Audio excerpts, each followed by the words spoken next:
നമസ്കാരം, good morning. എല്ലാ പ്രിയപ്പെട്ട പ്രേക്ഷകർക്കും രാവിലെയിലേക്ക് സ്വാഗതം. എല്ലാവർക്കും നല്ലൊരു ദിവസത്തിന്റെ തുടക്കമായിരിക്കട്ടെ, നല്ല സന്തോഷം നിറഞ്ഞൊരു ദിവസമായിരിക്കട്ടെ ഇന്ന് എന്നൊക്കെ ആശംസിക്കുകയാണ്.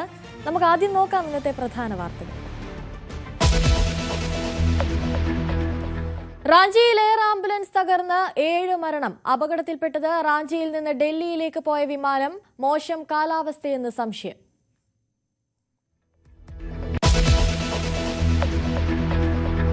കോഴിക്കോട് വലിയങ്ങാടി അപകടത്തിൽ പ്രതിഷേധം കടുപ്പിക്കാൻ സംഘടനകൾ. Corporation മാർച്ചിനൊരുങ്ങി BJP. മേയർ മാധ്യമങ്ങളെ കാണും. മരിച്ച തൊഴിലാളികളുടെ സംസ്കാരം ഇന്ന്.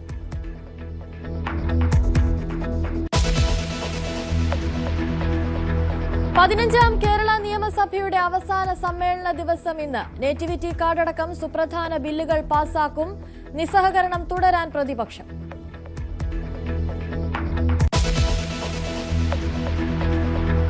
ആരോഗ്യമേഖല സ്തംഭനത്തിലേക്ക്. മെഡിക്കൽ കോളേജ് ഡോക്ടർമാരുടെ അനിശ്ചിതകാല OP ബഹിഷ്കരണം തുടരും. നെടുമങ്ങാട്ടെ നവജാത ശിശുവിന്റെ മരണത്തിൽ ഡോക്ടർക്കെതിരായ നടപടിയിൽ പ്രതിഷേധം കടുപ്പിച്ച് KGMOയെ.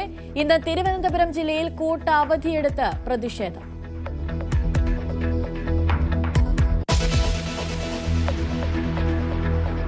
ഇന്ത്യ അമേരിക്ക വ്യാപാര കരാറിനെതിരെ രാജ്യവ്യാപക പ്രക്ഷോഭത്തിന് കോൺഗ്രസ്. മധ്യപ്രദേശിലെ ഭോപ്പാലിൽ ഇന്ന് കർഷക സമ്മേളനം. ട്രംപ് ഏർപ്പെടുത്തിയിരുന്ന കടുത്ത ഇറക്കുമതി തീരുവകൾ ഇന്നു മുതൽ പിരിക്കില്ല.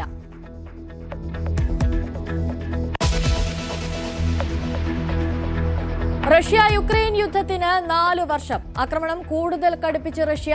ഡ്രോൺ ആക്രമണത്തിൽ 4 പേർ കൊല്ലപ്പെട്ടു. യുദ്ധം ആരംഭിച്ചത് ഇതുവരെ മരിച്ചത് 5 ലക്ഷത്തിലധികം പേർ.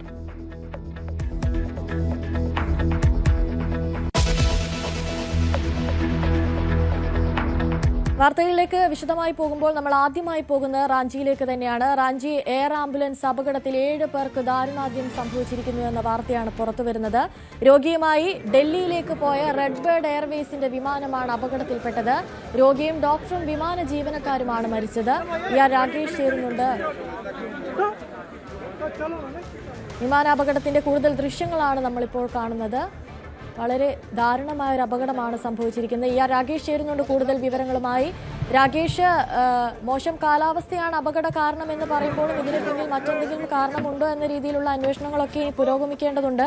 ഇപ്പോൾ എന്താണ് നിലവിലെ സാഹചര്യം? അനുശ്രീ, ബരാമതി വിമാനാപകടത്തിന്റെ ഞെട്ടൽ മാറും മുമ്പാണ് മറ്റൊരു വിമാനം ഇപ്പോൾ അപകടത്തിൽപ്പെട്ടിരിക്കുന്നത്. കാരണം കഴിഞ്ഞ മാസം 28-ാം തീയതിയാണ് ബാരാമതിയിൽ അപകടമുണ്ടായതും മഹാരാഷ്ട്ര ഉപമുഖ്യമന്ത്രി അജിത് പവാർ അടക്കം 5 പേർ കൊല്ലപ്പെടുകയും ചെയ്തത്. അതിന് പിന്നാലെയാണ് ഇപ്പോൾ മറ്റൊരു ചാർട്ടേഡ് വിമാനം അപകടത്തിൽപ്പെട്ടത്. റാഞ്ചിയിലാണ് ഈ അപകടമുണ്ടായത്. ഇപ്പോൾ ഈ വിമാനത്തിലുണ്ടായിരുന്ന 7 പേരും മരിച്ചു എന്ന വിവരമാണ് പുറത്തു വന്നിരിക്കുന്നത്. കാരണം ഇന്നലെ ഏതാണ്ട് 7:11 കൂടിയാണ് റാഞ്ചിയിൽ നിന്ന് ഈ ചാർട്ടേഡ് വിമാനം ഡൽഹിയിലേക്ക് എയർ ആംബുലൻസ് പുറപ്പെട്ടത്. ഏതാണ്ട് 7:34 കൂടി കൊൽക്കത്തയുമായുള്ള ആശയവിനിമയം നഷ്ടപ്പെട്ടു എന്നാണ് ഇപ്പോൾ DGC അറിയിച്ചത്. അതായത് വിമാനം പുറപ്പെട്ട ഏതാണ്ട് 20 മിനിറ്റ് മുമ്പ് തന്നെ റഡാറിൽ നിന്ന് അപ്രത്യക്ഷമാവുകയും ഒപ്പം തന്നെ ഇതുമായുള്ള ആശയവിനിമയമൊക്കെ തന്നെ നഷ്ടപ്പെടുകയുമായിരുന്നു. ഏതായാലും 20 മിനിറ്റിന് ശേഷം ഈ വിമാനം തകർന്നു വീണു എന്നാണ് അതിൻ്റെ ദൃശ്യങ്ങളാണ് ഇപ്പോൾ നമ്മൾ കണ്ടുകൊണ്ടിരിക്കുന്നത്. ജാർഖണ്ഡിലെ തന്നെ ഛത്ര ജില്ലയിലാണ് വിമാനം തകർന്നു വീണത്.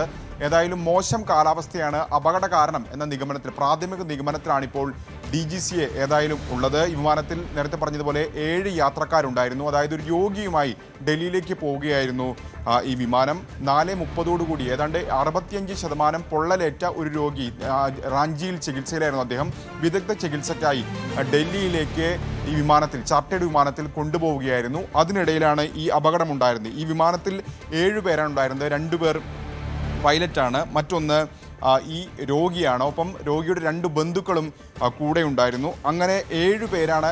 2 ഡോക്ടർമാരുണ്ടായിരുന്നു, കൂടാതെ ഡോക്ടറുടെ സഹായം ഉണ്ടായിരുന്നു. അങ്ങനെ 7 പേരാണ് ഉണ്ടായിരുന്നത്.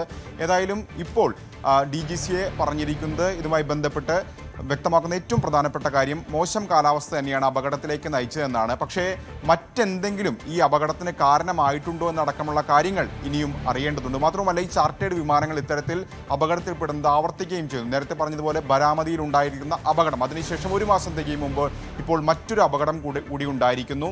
ഏതായാലും അത് എന്തുകൊണ്ട് തുടങ്ങിയ കാര്യങ്ങളിലൊക്കെ തന്നെ ഇനി വ്യക്തമായ അന്വേഷണം നടക്കേണ്ടിയിരിക്കുന്നു. ഏതായാലും ഇപ്പോൾ ഈ വിമാനത്തിലുണ്ടായിരുന്ന എല്ലാവരും മരിച്ചു എന്നാണ് ഇപ്പോൾ ഔദ്യോഗികമായി തന്നെ വ്യോമയാന മന്ത്രാലയവും DGCയും ഒക്കെ തന്നെ അറിയിക്കുന്നത്. ഏതായാലും ഇപ്പോൾ സ്വാഭാവികമായും ഇനി മറ്റ് അടുത്ത നടപടികൾ നിലയ്ക്ക് ഇതിൻ്റെ ബ്ലാക്ക് ബോക്സ് ഒക്കെ തന്നെ കണ്ടെത്തേണ്ടതുണ്ട്. അത്തരം നടപടികളിലേക്കൊക്കെ തന്നെ അന്വേഷണത്തിലേക്കൊക്കെ തന്നെ കടക്കുകയാണ് DGCയും മറ്റ് അന്വേഷണ സംഘങ്ങളുമൊക്കെ തന്നെ. ഏതായാലും ഇവരുടെ വിവരങ്ങളൊക്കെ തന്നെ ലഭ്യമായിട്ടുണ്ട്. ക്യാപ്റ്റൻ വികാസ് ഭഗത്തും ഒപ്പം തന്നെ സർവദീപ് സിംഗുമാണ് ഇതിൻ്റെ പൈലറ്റുമാരുണ്ടായിരുന്നത്. രോഗി നേരത്തെ പറഞ്ഞതുപോലെ പൊള്ളലേറ്റ രോഗിയുമായാണ് ഈ വിമാനം റാഞ്ചിയിൽ നിന്ന് ഡൽഹിയിലേക്ക് പോയിരുന്നത്. സഞ്ജയ് കുമാർ എന്നാണ് അദ്ദേഹത്തിൻ്റെ പേര്. ഒപ്പം കൂടെ മറ്റ് 2 പേരുണ്ടായിരുന്നു, ബന്ധുക്കളായ 2 പേരുണ്ടായിരുന്നു. ഒന്ന് അർച്ചന ദേവിയും മറ്റൊന്ന് ധ്രുവ് കുമാറുമാണ്. ഡോക്ടർ വികാസ് കുമാർ ഗുപ്ത, ഒപ്പം ഡോക്ടർ സഹായിയായി ഉണ്ടായിരുന്നത് സഞ്ജയ് കുമാർ മിശ്ര. ഇങ്ങനെ 7 പേരാണ് ഈ വിമാനത്തിൽ ഉണ്ടായിരുന്നെന്നാണ് ഇപ്പോൾ അറിയുന്നത്. മാത്രമല്ല ഈ വിമാനം beach craft king air C-90 ഇതാണ് വിമാനം. ഇത് സ്വാഭാവികമായും ഇത് ഉപയോഗിക്കുന്നത് എയർ ആംബുലൻസ് സർവീസുകൾക്കും ഒപ്പം തന്നെ ഇത്തരത്തിൽ പ്രൈവറ്റ് സ്വകാര്യ ആവശ്യങ്ങൾക്കുമാണ് ഉപയോഗിച്ചു വരുന്ന വിമാനമാണ്. അത്തരത്തിലൊരു വിമാനമാണ് ഇപ്പോൾ അപകടത്തിൽപ്പെട്ടിരിക്കുന്നത്. ഏതായാലും ഈ അപകടത്തിന് മറ്റെന്തെങ്കിലും കാരണമുണ്ടോ തുടങ്ങിയ കാര്യങ്ങളിലൊക്കെ തന്നെ ഇനി വിശദമായ അന്വേഷണം നടക്കേണ്ടിയിരിക്കുന്നു. അനുശ്വർ, രാജേഷ് നേരത്തെ പറഞ്ഞതുപോലെ തന്നെ ഇത്തരത്തിലുള്ള ചാർട്ടേഡ് വിമാനങ്ങൾ ഇപ്പോൾ അപകടത്തിൽപ്പെടുന്നത് സ്ഥിരമാവുകയാണ്. അപ്പോൾ ആ രീതിയിൽ അന്വേഷണം കൊണ്ടുപോകുമ്പോൾ അന്വേഷണം ഏത് രീതിയിൽ പുരോഗമിക്കാനാണ് ഇനി സാധ്യത കൂടുതൽ?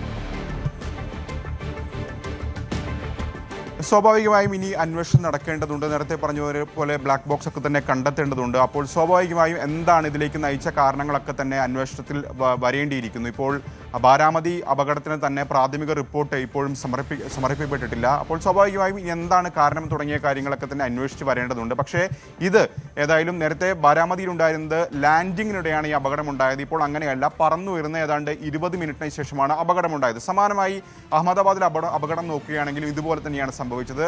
ഏതാണ്ട് വിമാനത്താവളത്തിൽ നിന്ന് പുറപ്പെട്ട ഉടൻ തന്നെയാണ് ആ അപകടം ഉണ്ടായത്. ഏതായാലും അപകടങ്ങൾ പലപ്പോഴും ഇപ്പോൾ ആവർത്തിക്കപ്പെടുന്നതെന്നാണ് ഏറ്റവും ദൗർഭാഗ്യകരമായ കാര്യം. അഹമ്മദാബാദിൽ നമ്മൾ കണ്ടതാണ്. അത് ഏതാണ്ട് 1 വർഷം തികയുന്നതേ ഉള്ളൂ. അതിന് തൊട്ട് പിന്നാലെയാണ് മറ്റ് 2 അപകടങ്ങൾ ഉണ്ടായത്. അതിൽ തന്നെ രാജ്യത്തെ ഏറ്റവും പ്രധാനപ്പെട്ട ഒരു രാഷ്ട്രീയ കക്ഷിയുടെ ഒരു പ്രധാനപ്പെട്ട സംസ്ഥാനത്തെ പ്രധാനപ്പെട്ട നേതാവ് കൊല്ലപ്പെടുന്ന സാഹചര്യമുണ്ടായി. അത് കഴിഞ്ഞിപ്പോൾ 1 മാസം തികയും മുമ്പാണ് ഇപ്പോൾ റാഞ്ചിയിലും സമാനമായ സംഭവം ഉണ്ടായിരിക്കുന്നത്. അപ്പോൾ ഇത്തരം അപകടങ്ങൾ ആവർത്തിക്കപ്പെടുന്ന സാഹചര്യത്തിൽ ഇനി എന്ത് നടപടി തുടങ്ങിയ കാര്യങ്ങളിലൊക്കെ തന്നെ വ്യക്തത വരുത്തേണ്ടത് DGCയും വ്യോമയാന മന്ത്രാലയവുമാണ്. ഏതായാലും ഈ സ്ഥലത്ത് പരിശോധന ഇപ്പോൾ നടക്കുകയാണ്. സ്വാഭാവികമായും അവിടെ എത്തിപ്പെടാൻ കൂടുതൽ സംഘങ്ങൾക്ക് എത്തിപ്പെടാനുള്ള പ്രയാസമുണ്ട്. പ്രത്യേകിച്ച് ഛത്ര ജില്ലയിലെ ഒരു ഗ്രാമത്തിൽ, അത് വനമേഖലയോട് ചേർന്ന് കിടക്കുന്ന പ്രദേശമാണ്, വനപ്രദേശമാണ്. അപ്പോൾ സ്വാഭാവികമായി അവിടെ കൂടുതൽ ആളുകളിലേക്ക് എത്തിച്ചേരാനുള്ള ബുദ്ധിമുട്ടുണ്ട് എന്നാണ് ഇപ്പോൾ അധികൃതരുടെ ഭാഗത്ത് നിന്ന് അറിയിപ്പ് ലഭിച്ചിട്ടുള്ളത്. അപ്പോൾ സ്വാഭാവികമായും ഇനി തെരച്ചിലും മറ്റു കാര്യങ്ങളൊക്കെ തന്നെ നടക്കേണ്ടതുണ്ട്. തുടർച്ചയായി അന്വേഷണം നടക്കേണ്ടതുണ്ട്. എങ്കിൽ മാത്രമേ എന്താണ് സംഭവിച്ചെന്ന് കൂടുതൽ കാര്യങ്ങളിൽ വ്യക്തത വരികയുള്ളൂ. ശരി, രാകേഷാണ് കൂടുതൽ വിവരങ്ങൾ. കോഴിക്കോട് വലിയങ്ങാടിയിൽ കെട്ടിടത്തിന്റെ സൺഷെയ്ഡ് തകർന്നു വീണ് മരിച്ച തൊഴിലാളികളുടെ സംസ്കാരം ഇന്ന് നടക്കും. കോർപ്പറേഷനെതിരെ പ്രതിഷേധം കടുക്കുന്നതിനിടെ അപകടത്തെക്കുറിച്ച് കൂടുതൽ കാര്യങ്ങൾ വിശദീകരിക്കാൻ മേയർ ഇന്ന് രാവിലെ 9 മണിക്ക് വാർത്താ സമ്മേളനം വിളിച്ചിട്ടുണ്ട്. മേയർ അടക്കമുള്ളവർക്കെതിരെ നരഹത്യാ കുറ്റം ചുമത്തണമെന്നാവശ്യപ്പെട്ട് കോർപ്പറേഷനിലേക്ക് ഇന്ന് BJP മാർച്ച് നടത്തും. അത്തോളി സ്വദേശികളായ ബഷീർ, അഷ്റഫ്, തിരുവങ്ങൂർ സ്വദേശി വിനോദൻ എന്നിവരാണ് മരിച്ചത്. MS അനീഷ് കുമാർ ചേരുന്നുണ്ട് കൂടുതൽ വിവരങ്ങളുമായി. അനീഷ്, ഇന്നലെ നടന്ന ദാരുണമായ സംഭവത്തിന്റെ ഞെട്ടലിൽ നിന്ന് നമ്മൾ ആരും അങ്ങനെ മുക്തരായിട്ടില്ല. ആ ഒരു സാഹചര്യത്തിൽ ഇന്നലെ കോർപ്പറേഷനിലേക്കടക്കം വലിയ തരത്തിലുള്ള പ്രതിഷേധമായിരുന്നു ഉണ്ടായിരുന്നത്. ഇന്ന് എന്തൊക്കെ തരത്തിലുള്ള പ്രതിഷേധങ്ങളാണ് BJP നടത്താനുള്ള സാധ്യത കൂടുതൽ? ആ ഒരു സാഹചര്യത്തിൽ ഇന്ന് മേയർ വാർത്താ സമ്മേളനം കൂടി വിളിച്ചിരിക്കുകയാണ്. തീർച്ചയായും ഇന്നലെ മുതൽ തന്നെ ഈ അപകടം ഉണ്ടായതിന് തൊട്ട് പിന്നാലെ ഈ 2 വർഷം മുമ്പ് പൊളിച്ചു നീക്കാൻ ഉത്തരവിട്ട കെട്ടിടമാണ് ഇതെന്ന് കണ്ടെത്തിയിരുന്നു. പക്ഷെ അതിനുശേഷം എന്തുകൊണ്ട് പൊളിച്ചു മാറ്റിയില്ല? ഒപ്പം ഈ കച്ചവടക്കാർക്ക് വീണ്ടും ലൈസൻസ് പുതുക്കി നൽകിയത് എങ്ങനെ എന്ന ചോദ്യമാണ് പ്രസക്തമായത്. ഇത്തരമൊരു സാഹചര്യത്തിലാണ് കോർപ്പറേഷനെതിരെ പ്രതിഷേധം ശക്തമാക്കി BJPയും ഒപ്പം UDFും രംഗത്തെത്തിയത്. ഇന്നലെ തന്നെ BJP പ്രവർത്തകർ കോർപ്പറേഷനിലേക്ക് മാർച്ച് നടത്തുകയും മേയറുടെ ചേംബറിനുള്ളിൽ കടന്ന് വലിയ പ്രതിഷേധങ്ങൾ സൃഷ്ടിക്കുകയും ചെയ്തു. മറുവശത്ത് യൂത്ത് കോൺഗ്രസ് പ്രവർത്തകർ സെക്രട്ടറിയുടെ ഓഫീസ് ഉപരോധിക്കുകയും സെക്രട്ടറി ഇക്കാര്യത്തിൽ വിശദീകരണം നൽകണമെന്ന് ആവശ്യപ്പെടുകയും ചെയ്തിരുന്നു. എം കെ രാഘവൻ MP അടക്കമുള്ളവർ ഇതിനകം തന്നെ വിഷയത്തിൽ പ്രതികരിച്ചു കഴിഞ്ഞിരിക്കുന്നു. അവർ ആവശ്യപ്പെടുന്ന 25 ലക്ഷം രൂപ ഈ അപകടത്തിൽ മരിച്ചവർക്ക് നൽകണം എന്ന ആവശ്യം ഉന്നയിക്കുന്നു. BJPക്ക് ഒരു പടി കൂടി കടന്ന് മരിച്ച ആളുകളുടെ കുടുംബാംഗങ്ങൾക്ക് കോർപ്പറേഷൻ ജോലി നൽകണമെന്ന ആവശ്യം വരെ മുന്നോട്ട് വെച്ചു കഴിഞ്ഞു. എന്തായാലും കോർപ്പറേഷന് ഈ മരണങ്ങളുടെ ഉത്തരവാദിത്തത്തിൽ നിന്നും ഒഴിഞ്ഞു മാറാൻ കഴിയില്ല എന്നാണ് അവർ ആരോപിക്കുന്നത്. അതിന്റെ തുടർച്ച എന്നവണ്ണമാണ് ഇന്ന് വീണ്ടും കോർപ്പറേഷൻ ഓഫീസിലേക്ക് മാർച്ച് നടത്തുന്നത്. വിഷയവുമായി ബന്ധപ്പെട്ട കാര്യങ്ങൾ ചർച്ച ചെയ്യുന്നതിനായി അടിയന്തര കൗൺസിൽ ചേരണമെന്ന് ഇന്നലെ UDF കക്ഷി നേതാക്കൾ ആവശ്യപ്പെട്ടിരുന്നു. ഇക്കാര്യം കത്തായി മേയർക്ക് നൽകുകയും ചെയ്തു. എന്നാൽ ഒരു കൗൺസിൽ വിളിച്ചു ചേർത്ത് വിഷയം ചർച്ച ചെയ്യുന്നതിനെ കുറിച്ച് ഇപ്പോൾ ചിന്തിച്ചിട്ടില്ല എന്ന് മനസ്സിലാക്കാൻ കഴിയുന്നു. പക്ഷേ മറുവശത്ത് ഇന്ന് മേയർ അപകടത്തിലേക്ക് നയിച്ച സാഹചര്യം, എന്തൊക്കെ നടപടികൾ കൈക്കൊള്ളും തുടങ്ങിയ കാര്യങ്ങൾ വിശദീകരിക്കുന്നതിനായി ഇന്ന് രാവിലെ മാധ്യമങ്ങളെ കാണുന്നുണ്ട്. ഇന്നലെ അപകടത്തിൽ മരിച്ചവരുടെ വീടുകളിൽ അദ്ദേഹം രാത്രി സന്ദർശനം നടത്തുകയും ചെയ്തിരുന്നു. അതുകൊണ്ട് എന്തൊക്കെ കാര്യങ്ങളാണ് ഈ കോർപ്പറേഷന്റെ ഭാഗത്തുനിന്നും ഉണ്ടായതെന്നത് സംബന്ധിച്ച വിശദീകരണം മേയർ O. സദാശിവൻ നൽകും. അപകടത്തിൽ മരിച്ച ആളുകളുടെ സംസ്കാര ചടങ്ങുകൾ ഇന്ന് നടക്കും. അത്തോളി കുനിൽക്കടവ് സ്വദേശി ബഷീറിന്റെ കബറടക്കം രാവിലെ 9 മണിക്ക് കുനിൽ ജുമാ മസ്ജിദ് ഖബർസ്ഥാനിലാണ് നടക്കുന്നത്. അത്തോളി കണ്ണിപ്പോയിൽ സ്വദേശി അഷ്റഫിന്റെ കബറടക്കം രാവിലെ 9 ചിക്കിലോട്ട് ജുമാ മസ്ജിദിലും നടക്കും. ഒപ്പം മരിച്ചവരോടുള്ള ആദരസൂചകമായി രാവിലെ 10 മണി മുതൽ അത്തോളിയിൽ കടകൾ അടച്ച് ഹർത്താൽ ആചരിക്കുന്ന വ്യാപാരി വ്യവസായ ഏകോപന സമിതി ഭാരവാഹികളും അറിയിച്ചിട്ടുണ്ട്. ഒപ്പം വലിയങ്ങാടിയിലും ഇന്നലെ ഉച്ചതിരിഞ്ഞ് മരിച്ചവരോടുള്ള ആദരസൂചകമായി കടകൾ അടഞ്ഞു കിടന്നിരുന്നു. ഇന്നും ആ മേഖലകളിൽ ഹർത്താൽ ആചരിക്കും എന്നാണ് വ്യാപാരി സമൂഹം അറിയിച്ചിരിക്കുന്നത്. അനീഷ, അതുപോലെ തന്നെ ഈ 70 വർഷത്തിലധികം പഴക്കമുള്ള ഒരു കെട്ടിടം, അത് പൊളിച്ചു നീക്കാൻ ഉത്തരവിട്ട ഒരു കെട്ടിടം കൂടിയാണ്. അത് പൊളിച്ചു നീക്കാനുള്ള നടപടികൾ സ്വീകരിക്കാതിരുന്നത് കോർപ്പറേഷന്റെ ഭാഗത്തു നിന്നുണ്ടായ വലിയ തരത്തിലുള്ള ഒരു വീഴ്ചയാണ്. ഇപ്പോൾ വാർത്താ സമ്മേളനം വിളിച്ച് വിശദീകരണം നൽകുമ്പോഴും ആ വീഴ്ച ഒരിക്കലും മറച്ചുവെക്കാൻ സാധിക്കാത്ത ഒന്നായി അവിടെ നിൽക്കുകയാണ്. അതിൽ എന്തെങ്കിലും തരത്തിലുള്ള നടപടികൾ ഉണ്ടാകാനുള്ള സാധ്യതയുണ്ടോ? എന്താണ് കാര്യത്തിൽ വസ്തുത സംഭവിച്ചിരിക്കുന്നത് എന്നത് സംബന്ധിച്ചൊരു വിശദീകരണം ഇന്ന് മേയറുടെ ഭാഗത്തു നിന്നുണ്ടാവും. പലപ്പോഴും ഈ കെട്ടിടങ്ങളൊക്കെ കാലപ്പഴക്കം വന്ന് പൊളിച്ചു നീക്കാൻ ഉത്തരവാകുമ്പോഴും ഈ കെട്ടിടത്തിൽ നിലവിലുള്ള വാടകക്കാർ അല്ലെങ്കിൽ ആ കെട്ടിടത്തിൽ ഇടപാടുകൾ നടത്തുന്നവർ കോടതിയെ സമീപിക്കുകയും മറ്റു കാര്യങ്ങൾക്ക് സ്റ്റേ വാങ്ങുന്ന കടപ്പുള്ള നടപടിക്രമങ്ങൾ പലപ്പോഴും ഉണ്ടാവുന്നതാണ്. ഇവിടെയും അത്തരത്തിലുള്ള നിയമ നടപടികളുടെ ഭാഗമായാണോ ഈ നടപടിക്രമങ്ങൾ വൈകിയത് എന്നതിനെ കുറിച്ചൊരു വിശദീകരണം മേയറുടെ ഭാഗത്തു നിന്നും ഉണ്ടാവും. എന്തായാലും ഈ കോർപ്പറേഷൻ പരിധിയിൽ അപകടസ്ഥിതിയിലുള്ള കെട്ടിടങ്ങൾ പൊളിച്ചു നീക്കുന്നതിനുള്ള ഒരു DPR വിശദമായ പദ്ധതി റിപ്പോർട്ട് തയ്യാറാക്കി സമയബന്ധിതമായി നടപടികൾ സ്വീകരിക്കുമെന്ന് ഇന്നലെ തന്നെ കോർപ്പറേഷൻ സെക്രട്ടറി വ്യക്തമാക്കുന്ന ഒരു സാഹചര്യമുണ്ട്. എന്ത് സാഹചര്യത്തിലാണ് ഈ കെട്ടിടത്തിനെതിരായ നടപടിക്രമങ്ങൾ വൈകിട്ട് എന്നത് സംബന്ധിച്ച് വിശദമായി പരിശോധിക്കും എന്നാണ് അറിയിച്ചിരിക്കുന്നത്. കെട്ടിടത്തിന് ആകെ ഒരു ബലക്ഷയം പ്രകടമല്ല എന്നും ഉള്ളൊരു വാദഗതിയും ഒരു ഭാഗത്തുനിന്നും ഉയരുന്നുണ്ട്.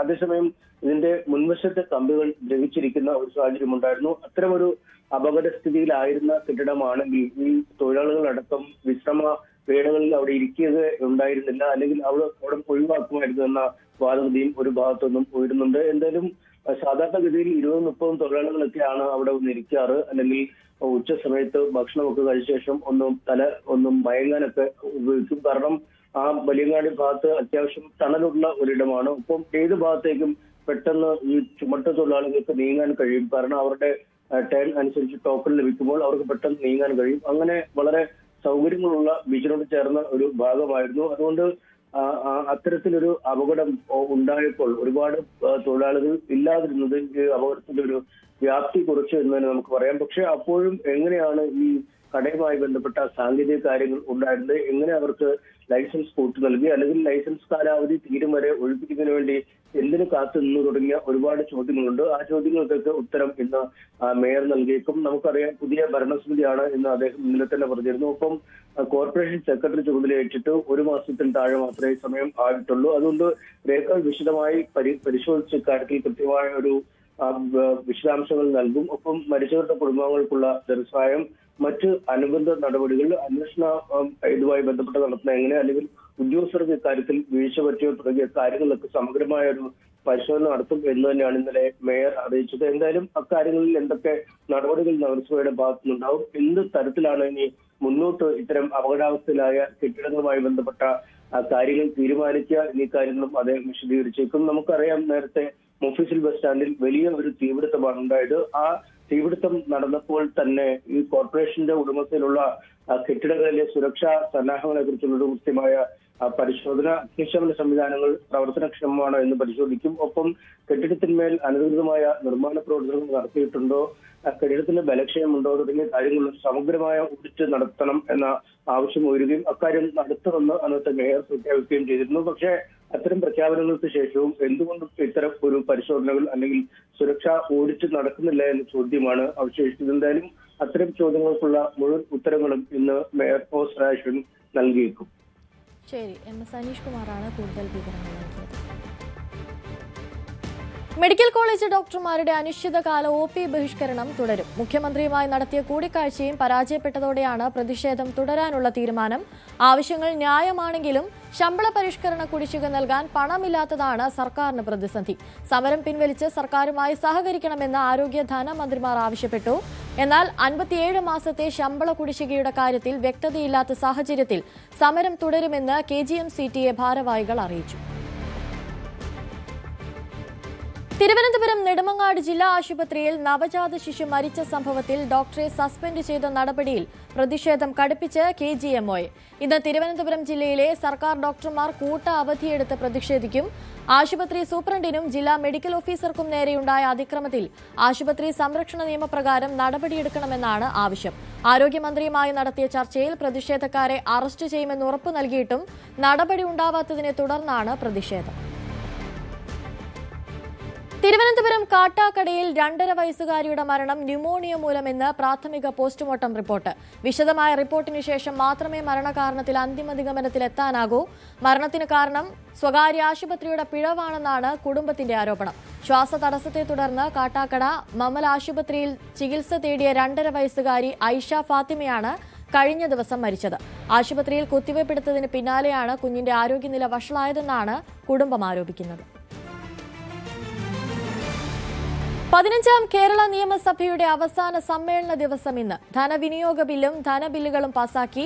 സഭ അനിശ്ചിതകാലത്തേക്ക് പിരിയും. മാർച്ച് 26 വരെ ഷെഡ്യൂൾ ചെയ്തിരുന്ന ബജറ്റ് സമ്മേളനമാണ് ശബരിമല സ്വർണ്ണക്കൊള്ള വിഷയത്തിൽ പ്രതിപക്ഷത്തിന്റെ സഭാ നിസ്സഹകരണത്തെ തുടർന്ന് ഒരു മാസം മുൻപേ പിരിയുന്നത്. നേറ്റിവിറ്റി കാർഡ് ബില്ലടക്കം ഇന്നൊരൊറ്റ ദിവസം കൊണ്ട് പാസാക്കാൻ സർക്കാർ തയ്യാറെടുക്കുന്നത്. ഇന്നും ചോദ്യോത്തരവേള മുതൽ പ്രതിപക്ഷ പ്രതിഷേധവും സഭാ നടപടികളോട് നിസ്സഹകരണവും ഉണ്ടാകും.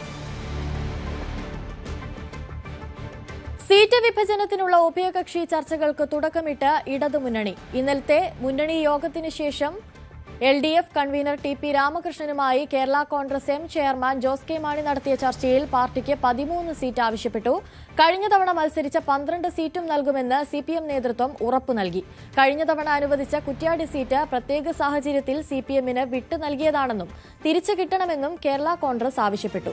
മുഖ്യമന്ത്രിയുടെയും പാർട്ടി സെക്രട്ടറി MV ഗോവിന്ദന്റെയും സാന്നിധ്യത്തിൽ അടുത്തയാഴ്ച നടക്കുന്ന ചർച്ചയിൽ അന്തിമ തീരുമാനമുണ്ടാകും. CPI-യുമായി ആദ്യഘട്ട ആശയവിനിമയം ഉണ്ടായെങ്കിലും വിശദമായ ചർച്ച ഈ ആഴ്ച അവസാനമുണ്ടാകും. മറ്റു കക്ഷികളുമായുള്ള ചർച്ചകളും മാർച്ച് ആദ്യ ആഴ്ചയ്ക്ക് മുൻപ് പൂർത്തിയാകും. നിയമസഭാ തെരഞ്ഞെടുപ്പിലെ പിന്തുണ ആർക്കെന്ന കാര്യം പ്രകടന പത്രികകൾ കൂടി വന്നതിന് ശേഷം തീരുമാനിക്കുമെന്ന് സമസ്ത സെക്രട്ടറി സയ്യിദ് ഇബ്രാഹിം ഖലീലുൽ ബുഖാരി തങ്ങളാണ് പ്രതികരിച്ചത്. സുന്നി ഐക്യത്തിനു വേണ്ടിയാണ് സമസ്ത എക്കാലത്തും നിലകൊണ്ടിട്ടുള്ളത്. സമുദായത്തെ പിന്തുണയ്ക്കുകയും പരിഗണിക്കുകയും ചെയ്യുന്നവർക്ക് സമസ്തയുടെ പിന്തുണ തിരിച്ചുമുണ്ടാകുമെന്നും ഖലീൽ തങ്ങൾ ന്യൂസ് 18നോട് പ്രതികരിച്ചു. നിർണായകമായ ഒരു നിയമസഭാ തെരഞ്ഞെടുപ്പിന് കേരളം തയ്യാറെടുത്തുകൊണ്ടിരിക്കുകയാണ്. ഓരോ രാഷ്ട്രീയ പാർട്ടികളും കൂട്ടിക്കിഴക്കലുകൾ ഇതിനോടകം തന്നെ ആരംഭിച്ചു കഴിഞ്ഞു. ഇപ്പോൾ നിലപാട് വ്യക്തമാക്കി സമസ്തയുടെ സെക്രട്ടറി സയ്യിദ് ഇബ്രാഹിം ഖലീലുൽ ബുഖാരി തങ്ങൾ എന്നോടൊപ്പം ചേരുന്നു. ഏത് തരത്തിലാണ് എല്ലാ തവണയും AP വിഭാഗത്തിൻ്റെ സമസ്തയുടെ AP വിഭാഗത്തിൻ്റെ പിന്തുണ ഇടതുപക്ഷത്തിനൊപ്പമായിരുന്നു. ഇത്തവണയും നിലപാട് അങ്ങനെ തന്നെയാണോ, അതോ മാറ്റമുണ്ടോ? സമസ്തകളുടെ ജമിയത്തുൽ-ഉലമ ഒരു മതസംഘടനയാണ്, പണ്ഡിത സംഘടനയാണ്. അതിൻ്റെ ദൗത്യം പൊതുസമൂഹത്തിന് രാജ്യത്തിന് ഉപകരിക്കുന്ന വിശിഷ്യ മുസ്ലിം സമൂഹത്തിൻ്റെ ഉന്നമനത്തിന് വേണ്ടി പ്രവർത്തിക്കുക എന്നുള്ളതാണ്. ഞങ്ങൾ ഒരു കക്ഷി രാഷ്ട്രീയം ഉള്ളവരല്ല, ഒരു മുന്നണിയുടെ ഘടകക്ഷിയല്ല. പക്ഷേ രാഷ്ട്രീയം ഞങ്ങൾക്ക് അന്യവുമല്ല. സമൂഹത്തിൻ്റെയും സമുദായത്തിൻ്റെയും ആവശ്യങ്ങൾ ഞങ്ങൾ കഴിഞ്ഞ കേരള യാത്ര കഴിഞ്ഞ് മുഖ്യമന്ത്രിയും പ്രതിപക്ഷ നേതാവിനെയും ശ്രദ്ധപ്പെടുത്തിയിട്ടുണ്ട്. അപ്പോൾ തെരഞ്ഞെടുപ്പ് പ്രഖ്യാപനം കഴിഞ്ഞ് പ്രകടന പത്രികയിൽ ഞങ്ങളുടെ നിലപാടുകൾ അഥവാ മനുഷ്യർക്കൊപ്പം നിൽക്കുന്ന നിലപാടുകൾ ആരെല്ലാം ഉൾക്കൊള്ളുന്നു, എത്രമാത്രം ഉൾക്കൊള്ളുന്നു എന്ന് പഠിച്ചതിന് ശേഷമായിരിക്കും ഞങ്ങളുടെ നിലപാട് ഞങ്ങളെടുക്കുക. അപ്പോൾ ഒരു സമദൂരമാണ് ഇപ്പോൾ എന്നാണോ? അങ്ങനെ അല്ല, ഞങ്ങൾ എല്ലാ കാലത്തും ഒരേ നിലപാട് തന്നെയാണ് ഞങ്ങൾക്കുള്ളത്. ഞങ്ങളെ സഹായിച്ചവരെ സഹായിക്കുക എന്നതാണ്. ഞങ്ങളെ സഹായിക്കുക എന്ന് പറഞ്ഞാൽ ഞങ്ങളുടെ നിലപാടുകൾക്കൊപ്പം നിൽക്കുക എന്നാണ്. എല്ലാ കാലത്തും ഞങ്ങളുടെ നിലപാടുകൾക്കൊപ്പം നിൽക്കുന്നത് ഞങ്ങൾ എല്ലാ കാലത്തും അവരുടെ കൂടെ ഉണ്ടാകും. അല്ല ഏതെങ്കിലും ഒരു കക്ഷിക്ക് ഞങ്ങൾ പിന്തുണ എന്നും പ്രഖ്യാപിച്ചിട്ടില്ല, അത് പ്രഖ്യാപിക്കില്ല. കഴിഞ്ഞ ആഴ്ച മലപ്പുറത്ത് വന്നപ്പോൾ മുഖ്യമന്ത്രി സ്വകാര്യമായൊരു കൂടിക്കാഴ്ച നടത്തിയിരുന്നു. അപ്പോൾ രാഷ്ട്രീയം ചർച്ചയായിരുന്നു, അതിനപ്പുറത്തുള്ള സൗഹൃദമായിരുന്നു. എന്തായിരുന്നു അത്? മലപ്പുറത്ത് വരുമ്പോഴൊക്കെ സൗഹൃദ സംഭാഷണം നടത്താറുണ്ട്. അതിൻ്റെ ഭാഗമായിട്ടുണ്ടായ സംഭാഷണമാണ് നടന്നത്. ഈ ജമാഅത്തെ ഇസ്ലാമി UDF കൂട്ടുകെട്ടിനെതിരെ കഴിഞ്ഞ സമസ്തയുടെ സമ്മേളനത്തിൽ പ്രമേയം അവതരിപ്പിക്കുന്ന സാഹചര്യം, പിന്നീട് അത് വലിയ തരത്തിൽ ചർച്ചയായി മാറുന്ന സാഹചര്യമൊക്കെ ഉണ്ട്. അതിനുശേഷവും പ്രതിപക്ഷ നേതാവ് ജമാഅത്തെ ഇസ്ലാമിയുമായുള്ള ബന്ധത്തെ പിന്തുണയ്ക്കുന്ന ഒരു നിലപാടാണ് സ്വീകരിച്ചത്. അതിനോട് ഇപ്പോൾ എങ്ങനെയാണ് AP വിഭാഗം അതിനോടുള്ളൊരു പ്രതികരണം നടത്തുന്നത്? ജമാഅത്തെ ഇസ്ലാമി സ്ഥാപിതമായ കാലത്ത് തന്നെ സമസ്ത കേരള ജമിയത്തുൽ ഉലമ 1983 നിലപാട് വ്യക്തമാക്കിയിട്ടുണ്ട്. ആ ആശയം, ആദർശം, ശൈലി, മത രാഷ്ട്രവാദം, ഇസ്ലാമിക് സ്റ്റേറ്റ് ഇല്ലെങ്കിൽ ഇസ്ലാമില്ല എന്ന തത്വം ഞങ്ങൾക്ക് ഉൾക്കൊള്ളാൻ പറ്റാവുന്നതല്ല. ഞങ്ങൾ എക്കാലത്തും അത് എതിർക്കും. ഈ സുന്നി വിഭാഗത്തിൻ്റെ ഐക്യം വീണ്ടും ചർച്ചകളിൽ നിറയുന്ന സാഹചര്യമുണ്ട്. അപ്പോൾ തന്നെ EK വിഭാഗം സുന്നികൾക്കിടയിൽ ആഭ്യന്തരമായി ചില തർക്കങ്ങൾ നിലനിൽക്കുന്നുണ്ട്. അതായത് 89 പിളർപ്പിൻ്റെ ഒരു തുടർച്ചയായി വ്യാഖ്യാനിക്കാൻ കഴിയുമോ? സമസ്തകളുടെ ജമിയത്തുൽ ഉലമ സ്ഥാപിതമായ കാലത്ത് ആ നേതൃത്വം എന്തൊരു ലക്ഷ്യത്തിലേക്ക് സ്ഥാപിതമായോ ആ ലക്ഷ്യങ്ങളിലേക്ക് എല്ലാവരും കടന്നു വരുന്നു, എല്ലാവരും യോജിക്കുന്നു എന്നതിൽ ഞങ്ങൾക്ക് വലിയ സന്തോഷമുണ്ട്. ആ നിലപാടുകൾക്ക് ഞങ്ങളെന്നും പിന്തുണ പ്രഖ്യാപിക്കുകയും ചെയ്യും. പ്രശ്നങ്ങൾ ഏറെക്കുറെ യോജിച്ചു വരുന്നു എന്നതിൽ സുന്നി ഐക്യം എല്ലാവരുടെയും ലക്ഷ്യമാണ്. അതിൽ ആർക്കും രണ്ടഭിപ്രായമില്ല. ഈ ഏറ്റവും പ്രധാനപ്പെട്ട ഒരു കാര്യം, നിയമസഭാ തെരഞ്ഞെടുപ്പ് പടിവാതിക്കൽ എത്തി നിൽക്കുകയാണ്. പ്രത്യേകിച്ച് ന്യൂനപക്ഷങ്ങൾക്കിടയിൽ നിലനിൽക്കുന്ന ചില ആശങ്കകളുണ്ട്. അതോടൊപ്പം തന്നെ ഭൂരിപക്ഷ സമുദായവും അവരുടെ അവകാശങ്ങൾക്ക് വേണ്ടി പലപ്പോഴും പരസ്യമായ നിലപാടുമായി രംഗത്ത് വരുന്ന സാഹചര്യം. അവിടെ ഒരു സാമുദായിക ഒരു സൗഹാർദ്ദം ഉറപ്പുവരുത്തിക്കൊണ്ട് എല്ലാവരെയും ഒന്നിച്ചു കൊണ്ടുപോകുക എന്ന് പറയുന്നതാണല്ലോ ഒരു ഭരണകൂടത്തിൻ്റെ ദൗത്യം എന്ന് പറയുന്നത്. അതിന് കേരളത്തിൽ മാറി മാറി വരുന്ന ഭരണകൂടങ്ങൾ പൂർണ്ണമായി അവർക്ക് കഴിയുന്നുണ്ടെന്നൊരു വിശ്വാസമുണ്ടോ? കേരളത്തിൽ നിന്നല്ല, ഇന്ത്യയിൽ നിന്നല്ല, ലോകത്ത് 100% എല്ലാം പൂർത്തീകരിച്ചുകൊണ്ട് ഒരു ഭരണവും നടക്കുന്നില്ല. ഇന്നത്തെ സാഹചര്യം നമുക്കറിയാമല്ലോ. എന്നാൽ കുറേ മെച്ചപ്പെട്ട ഗുണങ്ങൾ ഉണ്ടാവാറുണ്ട്. ഞങ്ങൾ ആ ഗുണങ്ങൾ മൈനസും പ്ലസും വിലയിരുത്തി എന്നിട്ടായിരിക്കും ഞങ്ങളുടെ പ്രഖ്യാപനങ്ങളും തീരുമാനങ്ങളും ഉണ്ടാകുക. അപ്പോൾ ഈ പ്രകടന പത്രിക വന്നാൽ മാത്രമേ ഇതൊരു തീരുമാനം എത്തുകയുള്ളൂ. ഞങ്ങളതിൻ്റെ ശേഷം ഞങ്ങൾ വിലയിരുത്തിയിട്ട് ഞങ്ങൾ തെരഞ്ഞെടുപ്പോടെ അടുത്ത സമയത്ത് ഞങ്ങൾക്ക് രാഷ്ട്രീയ ഞങ്ങൾക്ക് നോട്ടീസും വാൾ പോസ്റ്റ്, ബാനർ, പ്രചരണമൊന്നും ഞങ്ങൾക്ക് ആവശ്യമില്ലല്ലോ. ഞങ്ങൾക്ക് അണികളിലേക്ക് സന്ദേശം എത്തിക്കലേ ആവശ്യമുള്ളൂ. അത് ഞങ്ങളുടെ രാഷ്ട്രീയ ചാനലുകൾ ഞങ്ങൾ എത്തിക്കും. അപ്പോൾ അതിൽ ഈ ഏറ്റവും പ്രധാനമായി നിങ്ങൾ മുമ്പോട്ട് വെക്കുന്ന ഒരു പ്രധാനപ്പെട്ട ഒരു ആവശ്യം, ഒരു പ്രയോറിറ്റി എന്താണ്? ഞങ്ങൾ പ്രസ്ഥാനത്തിൻ്റെ നിലപാട് ഞങ്ങളെല്ലാ കക്ഷികളും പ്രതിപക്ഷത്തെയും ഭരണപക്ഷത്തെയും ഒക്കെ അറിയിച്ചിട്ടുണ്ട്. ആ നിലപാടുകൾ ഞങ്ങൾ ഉറച്ചു നിൽക്കും. ന്യൂനപക്ഷം ഇവിടെ ഒരു ആശങ്ക നേരിടുന്ന സാഹചര്യം അങ്ങനെ എന്തെങ്കിലും ഉണ്ടോ? ഇവിടെ ലോകത്ത് വെച്ച് മുസ്ലിമീങ്ങൾക്ക്, നല്ല ന്യൂനപക്ഷങ്ങൾക്ക് സൗകര്യങ്ങളും സ്വാതന്ത്ര്യം കൊടുക്കുന്ന രാജ്യമാണ് ഇന്ത്യ എന്നത് ഞങ്ങൾ അംഗീകരിക്കലോടുകൂടെ തന്നെ കുറേ പ്രശ്നങ്ങൾ ഇവിടെ നേരിടുന്നു എന്നുള്ളതും ഒരാൾക്കും നിഷേധിക്കാൻ കഴിയില്ല. അപ്പോൾ ആ പ്രശ്നങ്ങൾ സങ്കീർണമാക്കാതെ പ്രശ്നങ്ങൾ പരിഹരിക്കാനുള്ള ശ്രമങ്ങൾക്കാണ് ഞങ്ങൾ മുൻഗണന നൽകാറുള്ളത്. വളരെയധികം നന്ദി പ്രതികരിച്ചത്. നവകേരള സർവേ റദ്ദാക്കിയ ഹൈക്കോടതി വിധിക്കെതിരായ അപ്പീൽ സുപ്രീം കോടതി ഇന്ന് പരിഗണിക്കും. ചീഫ് ജസ്റ്റിസ് അധ്യക്ഷനായ ബെഞ്ചാണ് ഹർജി പരിഗണിക്കുന്നത്. സർക്കാരിന്റെ അധികാരത്തിൽ കടന്നു കയറുന്നതാണ് ഹൈക്കോടതി വിധിയെന്നും വിധിയിൽ പൊരുത്തക്കേടുണ്ടെന്നുമാണ് വാദം. വിധി സ്റ്റേ ചെയ്യണമെന്നാണ് ആവശ്യം. അപ്പീലിനെതിരെ ഹർജിക്കാർ നൽകിയ തടസ്സ ഹർജിയും സുപ്രീം കോടതി പരിഗണിക്കും. ശബരിമല സ്ത്രീ പ്രവേശനത്തിൽ സംസ്ഥാന സത്യവാങ്മൂലം പിൻവലിക്കണമെന്നാവശ്യപ്പെട്ട് ക്ലിഫ് ഹൌസിന് മുന്നിൽ ഇന്ന് BJP പ്രതിഷേധിക്കും. വൈകിട്ട് 5-നാണ് പരിപാടി. ചെങ്ങന്നൂരിൽ ഇന്ന് അയ്യപ്പ സംരക്ഷണ സംഗമവും സംഘടിപ്പിക്കും.